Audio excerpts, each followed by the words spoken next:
Okay, sorry for the slight snafu there. Nate came in to talk about his test. Hopefully he did a good job, but I accidentally hit stop instead of pause. So here we are trying to finish this problem, and let me see if I can get back into it. I have two fractions, so a common denominator, 2 plus the square root of 3 over 2. Divide that by 2. It's really important that you have a big bar and a small division bar.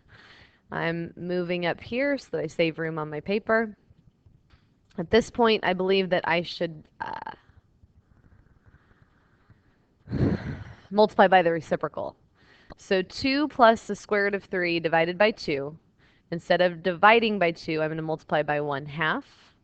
So that is the square root of 2 plus the square root of 3, all divided by 4.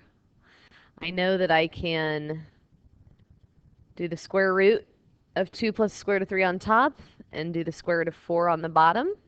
Split up that square root sign. So my final answer is the square root of 2 plus root 3 over 2.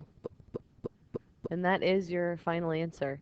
Remember that you can type that into your calculator and see if it's equivalent to, type this in, see what you get for a decimal. Make sure you type it in correctly. And then also type in the original problem, which was the sine of 7 pi over 12. And they should be the same decimal.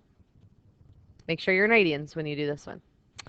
Let's just talk about real quick. If they asked us to find the cosine of 7 pi over 12, and we were using an identity, remember the identity for a half angle is to choose between plus or minus.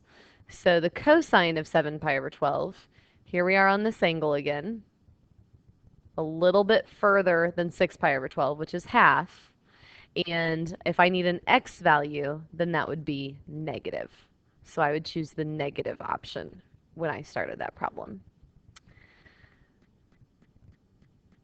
I don't think that I have any more ideas for you. I know that I have a note to myself that if we get to the proofs in this section, it's not always best to start on the most difficult side. So just something to consider. Okay, that's it for Flip This Classroom in semester one. It's almost time for a break. So I hope you guys have enjoyed this series, and I will see you soon.